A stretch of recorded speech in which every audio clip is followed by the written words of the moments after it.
Something just broke wide open in Oklahoma and nobody saw it coming. Else, wait for the tone, you know what to do. Blake Shelton isn't just visiting anymore. Trucks, construction crews, locals whispering about what they're seeing at that ranch. And when you connect the dots with what happened after the voice ended, after the divorce that shattered him, after Gwen walked into his life carrying her own wreckage. Who you married to? Wanna say it now? Wanna make This isn't maintenance. This is a choice. The kind you don't make unless you're done running. Kelly Clarkson saw it happening. She understood before any of us did. Because when someone pours money into the place that knew them before fame destroyed everything, they're not preparing to leave. They're finally coming home. And what's being built out there right now? It changes everything you think you know about where the story was heading. else, wait for the tone, you know what to do. Because this story doesn't actually start with renovations or real estate moves. It starts with silence. That heavy kind of silence that creeps in after you've been loud for way too long, after the touring stops feeling exciting. After television seasons blur together. After you catch yourself smiling through moments that don't even feel like yours anymore. Blake said something once in an interview that kind of stuck with people. He said Oklahoma never judged him. The land didn't care about how many records he sold. The dirt roads never asked about his ratings or his marriage or any of that stuff. It just existed, waiting there like it always had. And sometimes, waiting is enough. But here's where it gets real complicated. Because Oklahoma wasn't just some random place on a map for Blake. It was identity. Deep down rooted identity. It was the place he ran away from when ambition came calling with all its shiny promises. And weirdly enough, it was also the place he kept crawling back to whenever ambition stopped making any sense. You ever notice how heartbreak sends people spinning in two completely different directions? Some folks run straight toward noise. Bigger cities, more parties, louder distractions. Anything to drown out that awful quiet that shows up at 2 a.m. Others just run home. I used to love you. And Gwen Stefani? She understood that instinct better than most people on this planet. Because she'd done the exact same thing. Different geography, sure, but same gut reaction. When her whole world collapsed, when that marriage she'd poured over a decade into just crumbled apart, she didn't run toward Hollywood parties or distractions. She pulled inward, got real quiet, started asking herself questions that most of us spend our whole lives avoiding. Who am I without this relationship defining me? Where do I actually belong now that everything's different? What even feels like home when home doesn't exist the way it used to? It's kind of wild when you stop and think about it. Two people from completely different worlds. Different backgrounds. Different musical universes even. Both of them asking the exact same painful questions at basically the exact same time, and somehow, through all that mess, they found each other standing in the wreckage. But hold on, we're gonna circle back to that part. Because first you really need to understand what was happening in Oklahoma before Gwen ever stepped into this picture. The ranch out in Tishomingo wasn't always this big symbolic thing. For years it was just land. Inherited property. Familiar dirt. The kind of place you maybe visit during holidays and then mostly forget about the rest of the year while you're busy chasing everything else. Blake bought more of it over time, yeah. Expanded the property. Built some stuff, but it never really felt permanent. Not in his bones, anyway, because his actual life was happening somewhere else entirely. Los Angeles with all its chaos, Nashville with all its industry politics, wherever the next big opportunity decided to drag him. Oklahoma was just background noise during that season. A nice thought. A someday kind of plan that kept getting pushed to next year. And then Miranda happened. Watch as the storm blows through and You probably remember how everybody talked about that relationship, right? Country music royalty, they called them. Two voices that blended together like they were literally designed for each other in some cosmic recording studio. Magazine covers everywhere. Award show appearances where they looked perfect. The whole fairy tale packaging that the industry loves to sell. But here's what those fairy tales conveniently leave out of the story. The quiet resentments building up. The touring schedules that never quite line up no matter how hard you try. That slow, invisible drift that happens when two ambitious people are both chasing completely separate versions of success. You don't see it happening until suddenly you're strangers sharing a house. Nobody saw that ending coming. Or actually, maybe everybody saw it coming and just didn't want to say it out loud because it felt too sad. Either way, when Blake and Miranda fell apart in 2015, it fell real hard, public and messy. The kind of breakup that lives rent-free in headlines for months while everyone picks apart what went wrong. And Blake did what a lot of hurting people do when their entire life suddenly detonates. He got quiet, not totally silent. He still showed up to work. Still cracked jokes on The Voice. Still performed like nothing was wrong, but something underneath had shifted and you could feel it if you paid attention. The jokes felt heavier somehow. The smiles took just a beat too long to actually reach his eyes. You've probably seen that before in someone you know. That hollow performance of being totally fine when clearly, obviously, painfully, you're not fine at all. But here's the part that actually matters for the story. During that whole dark period, something quiet started happening back in Oklahoma. Not publicly, not with any announcements. Just movement. His visits started getting longer. Little projects got started on the property. The ranch slowly stopped being just a vacation spot and started transforming into something else entirely.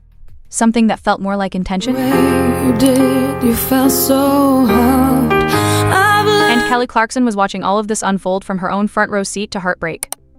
Different timeline, sure. But same brutal industry. Same pressure cooker of public expectations where everyone thinks they know your business. You know Kelly's story by now.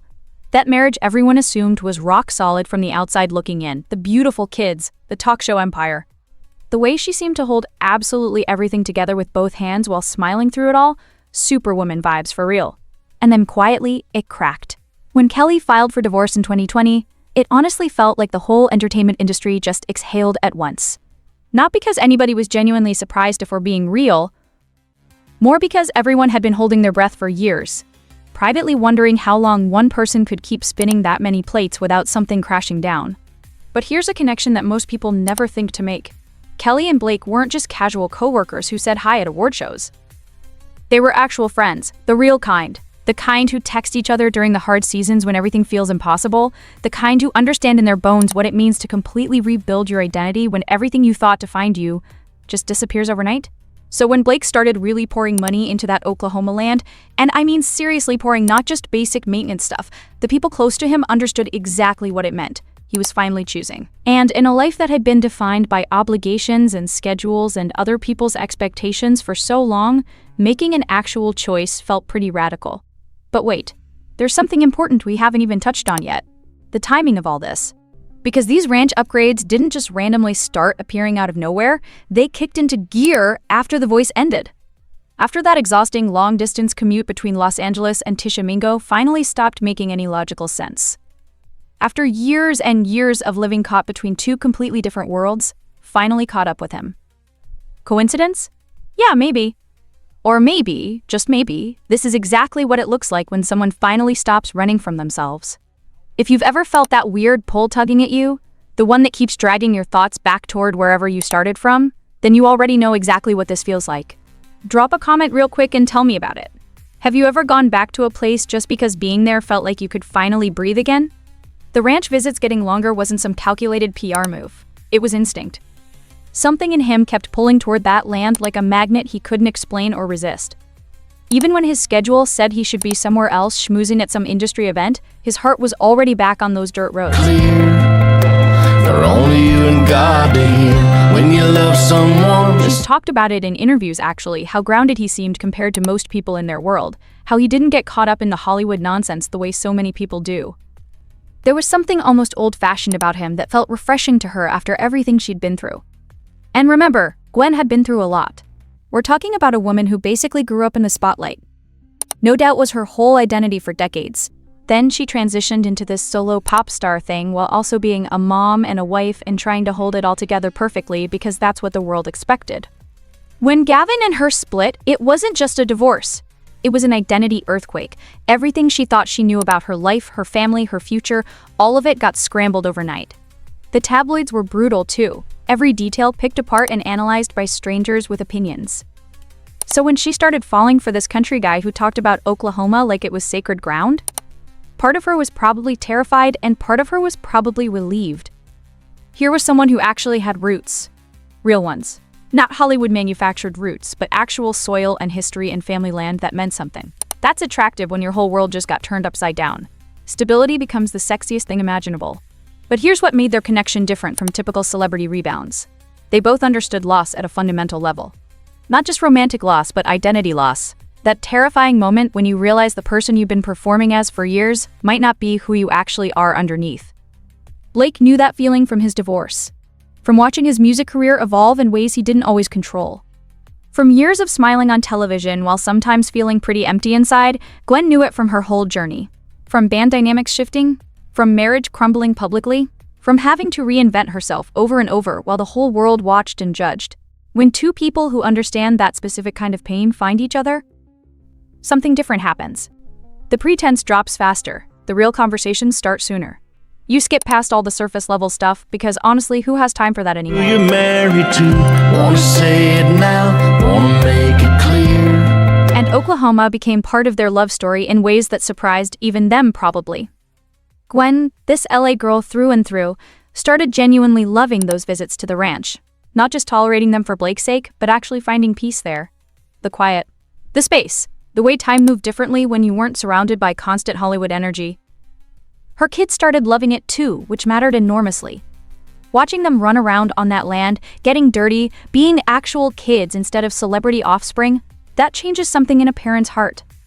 So when we talk about Blake investing heavily in the Tishomingo property now, we're not just talking about one person's choice anymore. We're talking about a whole family vision taking shape, a future being literally built from the ground up. And that brings us to what the locals have been noticing lately. The trucks, the workers, the steady, consistent activity that doesn't look like basic maintenance at all. It looks like someone building something permanent. The work trucks first showed up a few months back. Nothing crazy at first.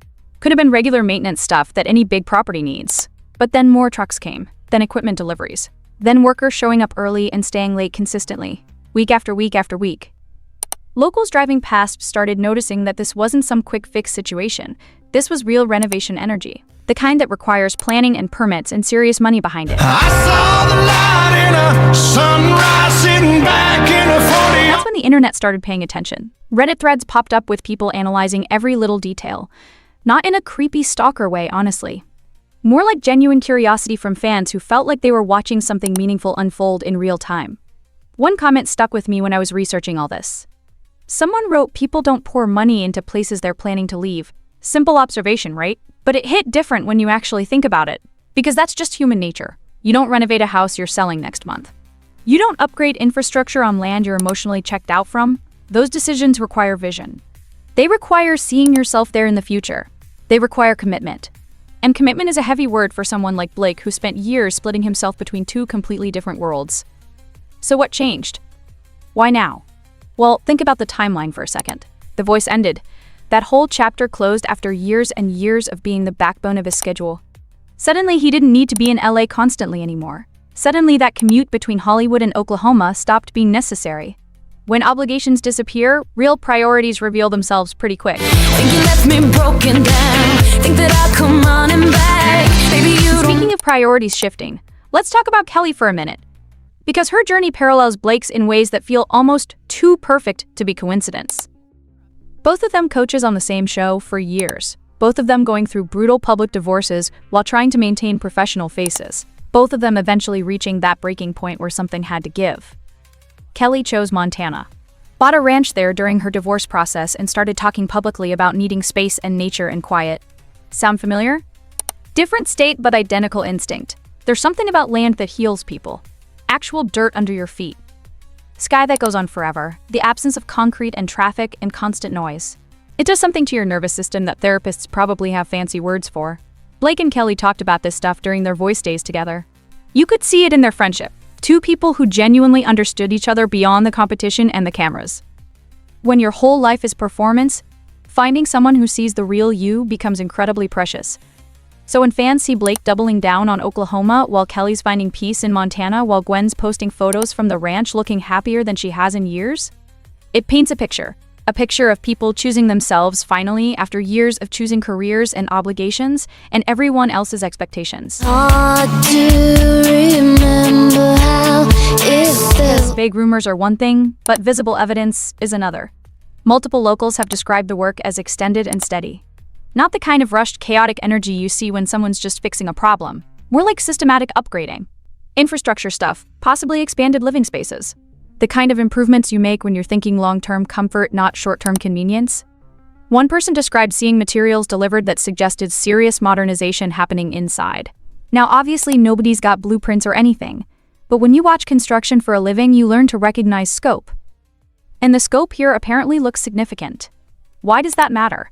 because it suggests Blake isn't just maintaining a vacation property. He's potentially building a primary residence. A forever home. The kind of place you design around actually living there full-time, not just visiting occasionally. And when you factor in Gwen and her kids and this whole blended family situation, the vision gets even clearer. This isn't bachelor pad energy. This is family compound energy. Space for everyone. Room to grow. Land where kids can be kids and adults can actually breathe. That's a beautiful thing when you think about it. Two people who went through hell in their previous relationships finding each other and building something new from scratch. Not in some Hollywood mansion surrounded by paparazzi, but on Oklahoma soil surrounded by nothing but sky and possibility. Why does any of this matter? Why do we care where some celebrity decides to live?